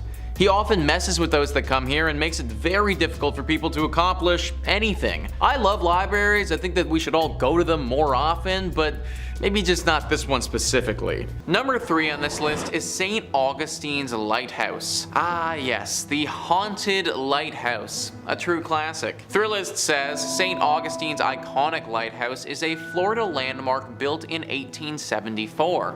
But climb up its 219 steps, and it's not just the views that will take your breath away. First, there's the ghost of Joseph Andrew, the original lighthouse keeper who fell to his death while painting the 165-foot tower. Then there are the Pity's two daughters who were playing with a building cart when it broke loose and slid into the nearby bay, drowning them both. While the girls giggle and run up and down the lighthouse steps, Joseph has been reported smoking cigars at the top of the lighthouse, keeping watch over his forever home. You know, guys, if I had to be a ghost, then being Joseph wouldn't be the worst. I get to look out at the pretty scenery at the top of my lighthouse where hardly anyone bothers me, and I get to smoke cigars all day. Like, obviously I wouldn't want to be a ghost, but if I had to be, then this wouldn't be that bad. Either way, I'm not a ghost now. I am very much a human being, and if I want to stay a human being, then I recommend avoiding this place. It can obviously be very jarring to see two little ghost girls running around, and even though all of these ghosts are supposed to be pretty chill, we know that the paranormal can be unpredictable. I'm sure that there are tons of other non-haunted Florida lighthouses around if you're really pining for a good view. Number 2 on this list is Fort East Martello. If you don't like dolls, then you really won't like this one, guys. Thrillist says, if there is one rule all Floridians follow, it's do not mess with Robert the doll. The 4-foot figurine has terrorized anyone who hasn't taken him seriously since he was gifted to artist Robert Jean Otto in 1904. Otto blamed any mischievous act around him on Robert the doll, effectively coining the oft-repeated Robert did it mantra. The doll currently holds court inside Fort East Martello, where he lives inside a glass case surrounded by a constant soundtrack of haunting xylophone music. The room evokes a heavy air immediately upon entering, and the walls are papered with apology notes from cocky tourists who've dared cross the world's most haunted plaything. Even the Prince of Darkness himself, Ozzy Osbourne, felt Robert's wrath when he suffered a series of health mishaps shortly after dissing the doll on his reality show. I don't like dolls, folks, especially the haunted variety, so this entry obviously had to make the list. Clearly it curses you after you see it because people literally have to come back here and ask for its forgiveness. I don't know if the notes work or not, but I guess that's all you can do when you're dealing with a haunted doll. Hopefully this doll can just chill out and stop haunting people, but in the meantime, I just flat out avoid going to this place in Florida altogether. And number 1 on this list is Casa Monica Resort and Spa. It really sucks that this place is so haunted because it's truly beautiful. Thrillist says St. Augustine's fanciest hotel is also its most haunted. In fact, this 5-star Mediterranean revival haunt is a hotbed of spectral activity. Children are heard running along the 4th floor, but no one is there. The radio in the Ponce de Leon suite randomly comes on, but no one's there. Guests of room 411 wake up to people staring at them, but no one's there. But it's the 3-story Flagler suite high in the tower that's most haunted. Maids have seen a child's handprint appear on the first floor bathroom mirror, and after knocking, one heard a man say, "We've been expecting you," from an empty bedroom. Its spookiest claim to fame, however, is the male ghost staring out of the top tower window. He's believed to be the ghost of one of 2 people, either Franklin Smith, the architect who built the hotel, or Henry Flagler, the man who purchased it. I personally don't care if it's the architect, the man who purchased it, or God. Anyone who says, "I've been waiting for you as I enter an empty bedroom," it's not the type of individual I want to be around. Also, where are these children coming from and what are those sounds? Okay, so you want to tell me a scary story where the architect of the building fell in love with his work and then when he died, his ghost stayed here. Alright, fine, I can buy that, I can believe that, but like, what are the children doing here? What do they have to do with this place and the architect? Maybe this is just one of those spots where it doesn't matter what happened here, it doesn't matter what will happen here in the future, it's just always destined to be haunted. Kicking off the list at number 5, the Mission of San Miguel, 1610. The birthplace and historic site, the original San Miguel Church was most likely built shortly after the founding of Santa Fe in 1610 and is claimed to have been the first ever church built in America. Churches are already creaky and creepy, then this is the oldest one in the States? Okay, here we go. This church was built right across the Santa Fe River in the area referred to as the Barrio de Analco, which was inhabited mainly by the native population for the past 1,000 years. The San Miguel mission was first mentioned in writing in 1628, indicating it was in use at that point as both a mission and a school. Although intended as a mission, the Spanish also used it as their parish church until the parroquia was completed. The original San Miguel church was probably much smaller than the structure present, with more of a rectangular apse, a slightly raised sanctuary, and a simple front elevation with no towers at all. The surviving foundations were excavated and closely researched by Bruce Ellis and Stanley Stubbs in 1955. Although the present building dates from 1710, it has undergone a multitude of significant structural changes since its infamous riot in which partially destroyed the building during the Pueblo Revolt of 1680. This was an uprising of mostly the indigenous Pueblo peoples against the Spanish colonizers in Santa Fe de Nuevo Mexico. The Pueblo Revolt killed around 400 Spaniards and drove the remaining 2,000 settlers out of the province, which is where the creepy stuff kinda sits around. Since its construction, there have been over 300 years of ghostly apparitions seen at these ruins. You can never really pinpoint a specific person at this location, but there are numerous sightings that have been documented over the years, ranging from ghost horses, dragging sounds, and loud bangs resembling warfare. The San Miguel Chapel still stands after 400 years due to its local, national, and international community that has supported its preservation and history. Everybody chipping in. I love it. Little TLC. I bet you this is also where you see ghosts on different floors that used to be there or behind walls that don't even exist anymore. Like, are they bound by these structures forever? They're just like...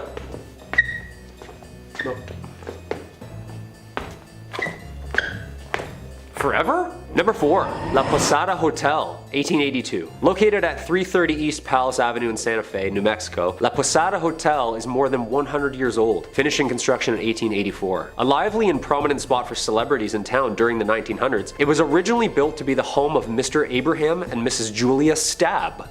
Perfect last name for the start of something scary. Stabb. A prominent businessman and a German immigrant, Abraham had constructed this beautiful Grand French Second Empire estate ready to make a life working with his brother Zodak in business and eventually settling down in this historic town, with the mansion acting as a social hub for both the business and celebrity events. It is said that the Stabbs have 7 children, one of which died at birth, and which in fact led Miss Stabb to a depressed self-exile state, dying at the age of only 52. The mansion was converted into a hotel in 1936, shortly after the rubble of the Depression had cleared, and it is said that Julia herself haunts the rooms of La Posada Hotel. Guests have made claims to hear voices in vacant bedrooms, lights flickering on and off, and even doors slamming in the middle of the night. Voices saying things like, "I'm in here." It's never just like casual and calm, like, "Oh yeah, just leave the door open, I'm in here, come on in." It's always a creepy whisper in here, like, "I'm in here."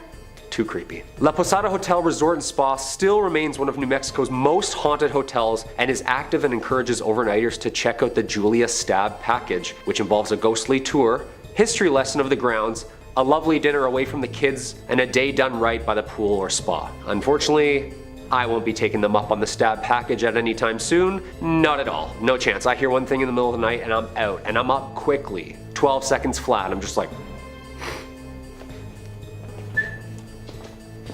Number 3, the USS Salem. Planes, trains, and automobiles. Well, almost. A big boat. The USS Salem, a heavy cruiser built for World War II in 1945, was originally built for action. Its bold, aggressive architecture was one of the last, as it was more of a bluff to its opponents than actually a hero of war. In May 1949, War Departments handed the Salem's helm to Captain J.C. Daniel himself. The ship was built and updated with what was then the latest military tech and weapons, and it was meant to strike fear in whomever or whatever was in her way. Although the ship wasn't used in any action during World War II, it acted as a flagship, training operation, and main purpose as a threat to the naval enemy. It wasn't until the USS Salem had responded to the 1953 Ionian earthquake, or also known as the Great Kefalonia earthquake, as it hit the southern Ionian islands of Greece on August 12th, devastating the entire area. The USS Salem landed on Greek shores and acted as an improvised hospital and morgue, giving it its famous name, the Sea Witch. The ship was decommissioned shortly after its rescue and lays in Boston's harbor as a tourist attraction from all of its dark history. Some of the paranormal activities that arise on the ship include the Burning Man,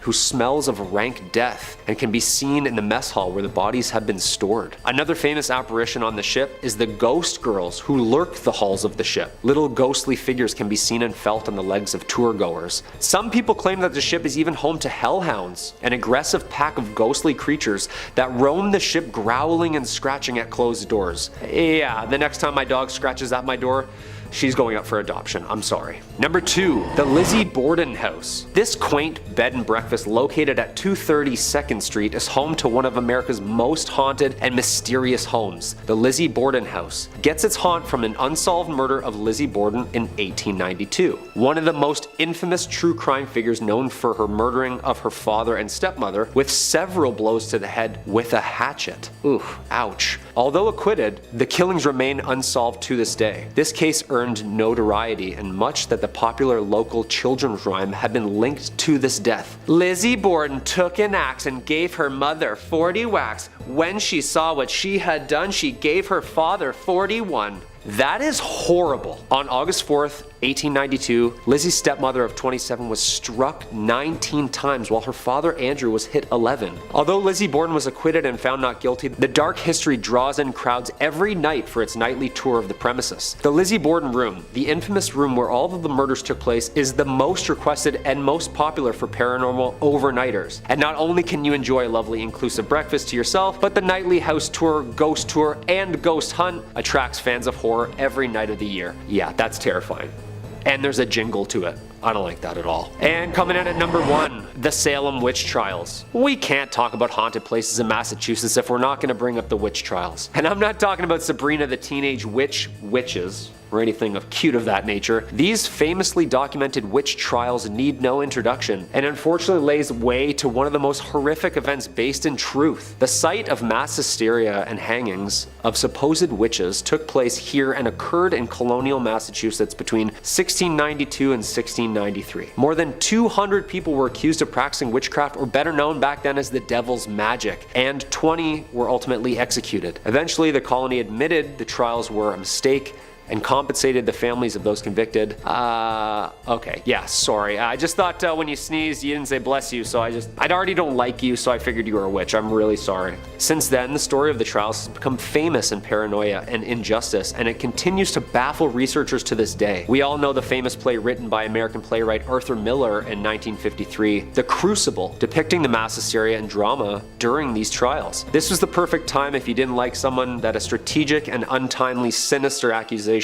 led to the demise of thy neighbor. I saw Sarah Good with the devil. I saw Goody Osborne with the devil. Who else don't I like? I saw Bridget Bishop with the devil. Abigail. End of Act 1. Since the start of the trials and hysteria in North America, other European countries shortly followed with their own mass witch hunts, resulting in somewhere between 40,000 and 60,000 tried and executed for witchcraft. That's a lot of broomsticks. The The Salem witch trials of Salem, Massachusetts is still one of the world's biggest hotspots for mystery and paranormal story. Coming in at number 5, we have Hotel Park Central. Located on Central Avenue in Albuquerque, you'll find Hotel Park Central. The original building was constructed in 1924 and served as a hospital. It was then purchased in the 1980s and transformed into a mental health hospital. However, in 2010, a major renovation occurred with a $21 million investment, and it became the luxury hotel that we know today. The hauntings in this building date back to the time it served as a hospital.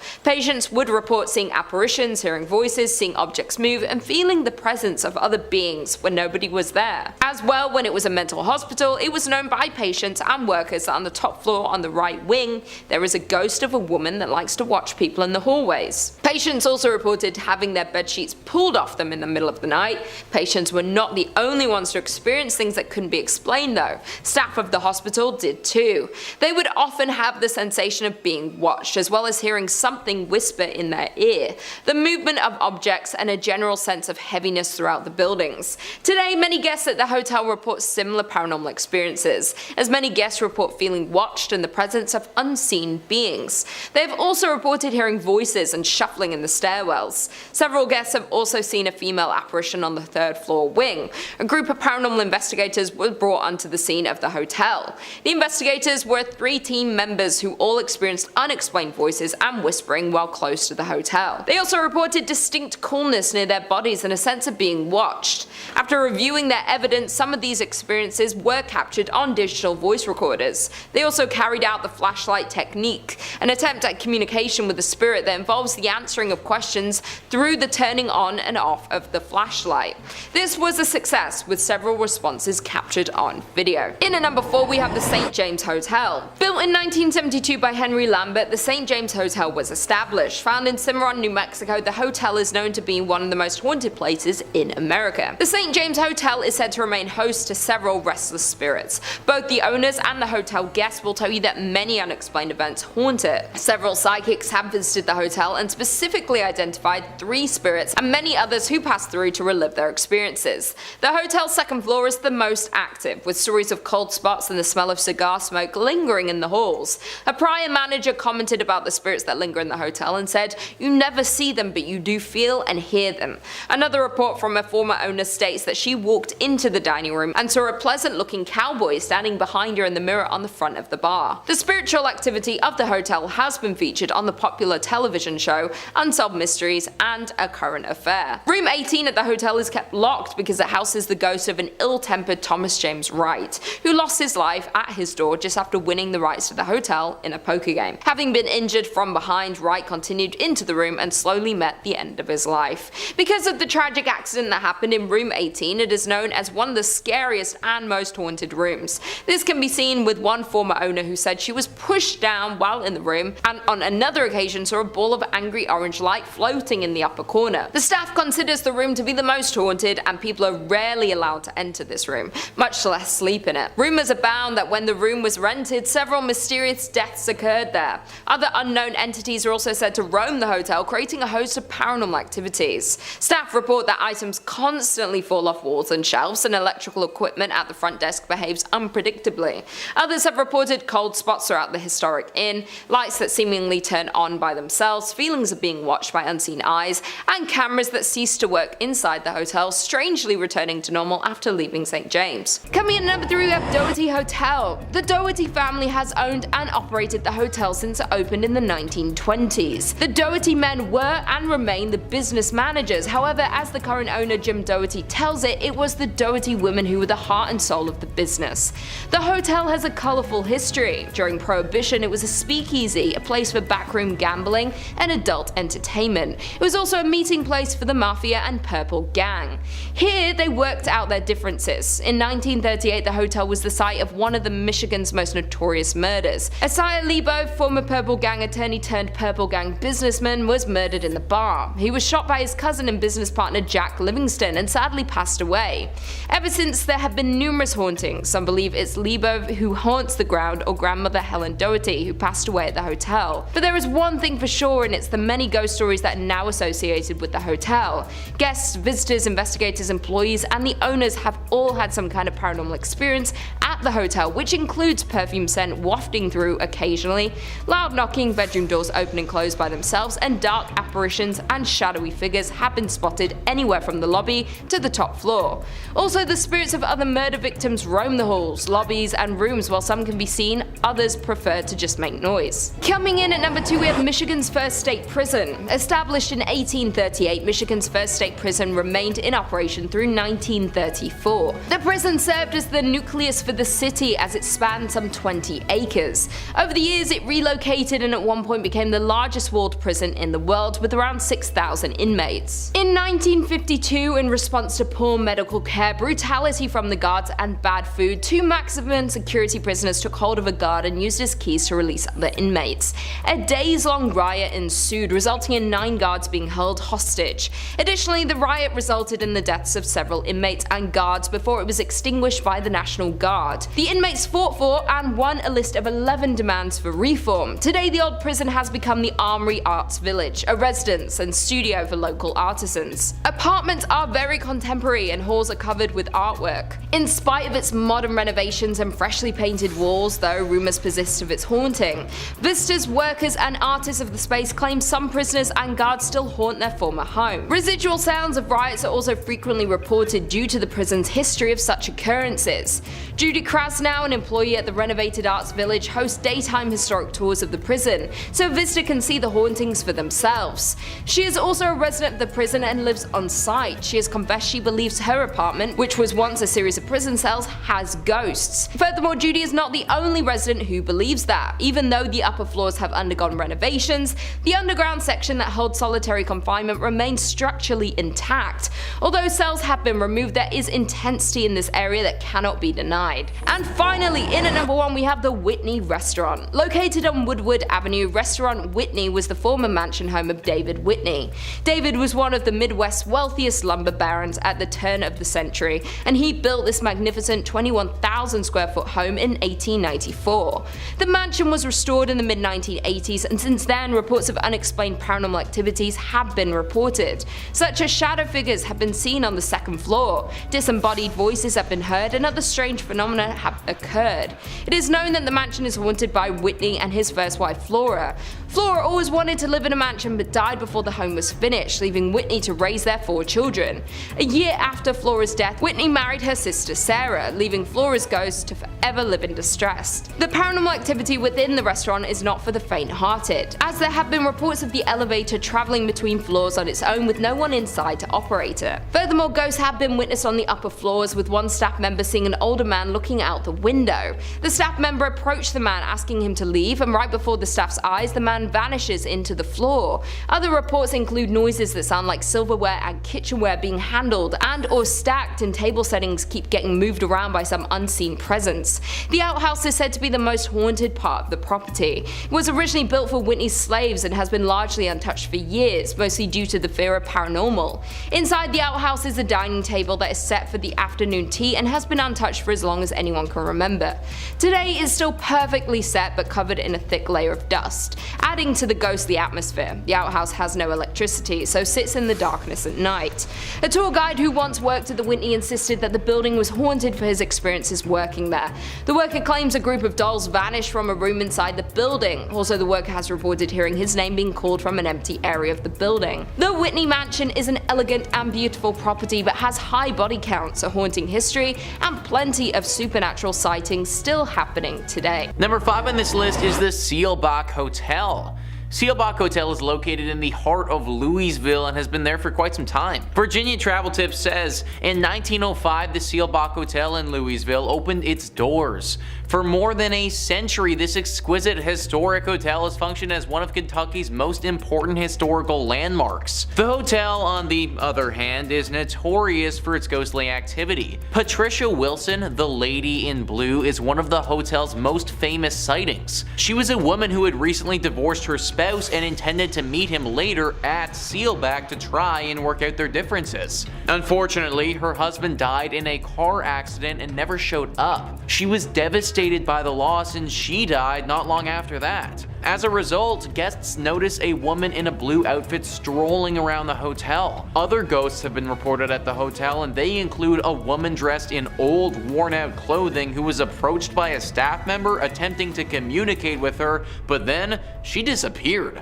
Most of the encounters with this woman have been tame, but there have been some that have gotten quite aggressive. Some teenagers were apparently making fun of her or doing something that they shouldn't have been doing, and she responded by literally clawing and scratching at one of them, leaving horrible marks behind. The victim also said that it felt as if she crawled into his brain and told him horrible secrets about himself that he'll never be able to forget. A hotel like this is supposed to be nice and relaxing, but based on what I've read, I don't know if that's going to be the experience you get at Seelbach. Number 4 on this list is the Talbot Tavern. Really too bad that this place is haunted, because it would have been a pretty nice spot to get a brew if it wasn't. Virginia Travel Tips says, built in 1778, the Talbot Tavern is located in Bardstown, Kentucky. Currently, the Haunted Kentucky Tavern serves as both a restaurant and a 5-room B&B, and it's known for being haunted. A former accountant recalls coming across a man in a long coat strolling across the top floor.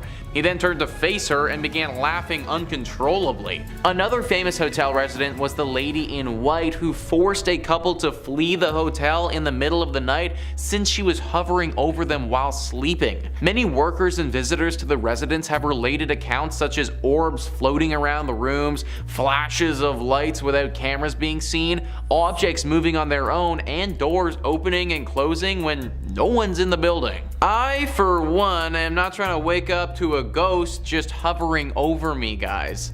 Honestly, it might give me a heart attack and, well, I'd never wake up again. This place is weird because no one really knows why it's as haunted as it is, but there's no doubt that it's teeming with paranormal energy. Pick a different place to go get a drink if you're in Kentucky. Number 3 on this list is Westgate. So I am actually breaking the rules with this one a little bit because I think that you should definitely visit this place if you have the money. Thrillist says some Las Vegas residencies never quite end. Elvis Presley redefined what it meant to be a superstar entertainer in this town with more than 600 shows over 7 years at the International Hotel, which became the Las Vegas Hilton and is now the Westgate. The property continues to honor the king with a statue in the hotel lobby. Although Elvis passed away in Memphis, some believe his soul remains in Vegas with his ghost haunting the Westgate International Theater and a lavish rooftop villa the singer called home whenever he was in town. It's not cheap, but you can book the penthouse yourself. Just call the desk and ask for the Elvis suite. I don't care how creepy it may be or how scary he would look, but if there is an opportunity to see the ghost of Elvis, then that is absolutely something that I definitely want to cash in on. Imagine you pull up to your hotel room after a night of drinking and then you get to have a late night conversation with one of the greatest rock stars of all time ever. I don't think that Elvis would be the type of dude to hurt you or anything like that, even in ghost form. So as long as it's safe to do so, count me the heck in, dude. I want to go to Vegas and party with the ghost of Elvis. Number 2 on this list is Las Vegas Academy of the Arts. As somebody who graduated university for acting, and art school being haunted is just a tad bit triggering. Thrillist says the Las Vegas Academy of the Arts is a magnet school that specializes in music, theater, and other fine arts. Yet its legacy dates back to 1931 when it was known simply as Las Vegas High School, the first official high school in Las Vegas.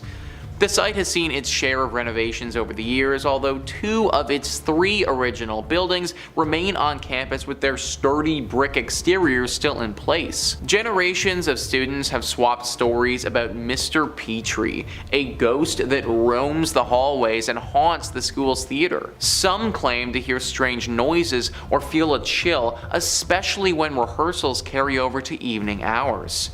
So, who is Mr. Petrie? Some believe he was a former teacher.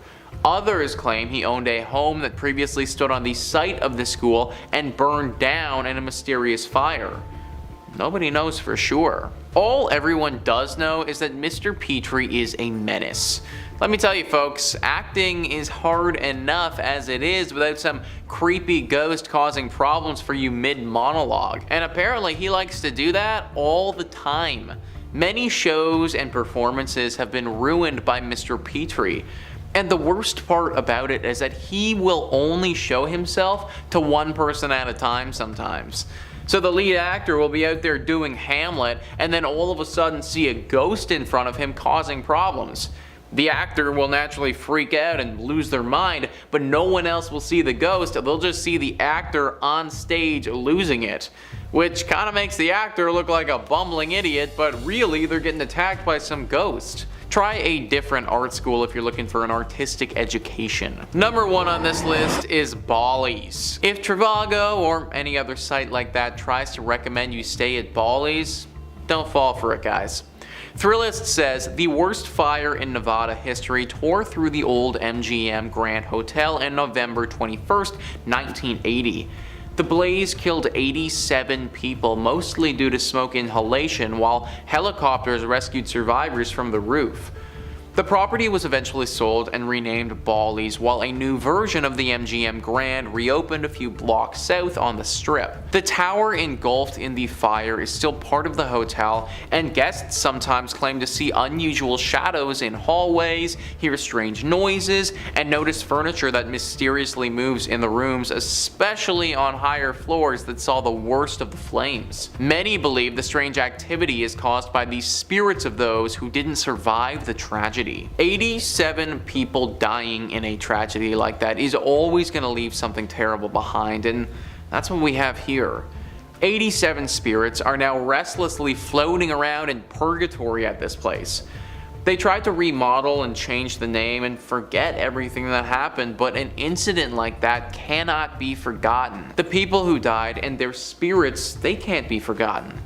They're still there to this day, haunting the place and trying to seek help. Many of the reports haven't talked about these ghosts being evil, but just being misunderstood and trying to get out of this place. They didn't ask to die in a fire, and they also didn't ask to be left in this purgatory place forever. I would imagine that they want to move on, they just don't know how to get free of this. Hopefully someone can figure out a way to save these souls and let them pass on for good.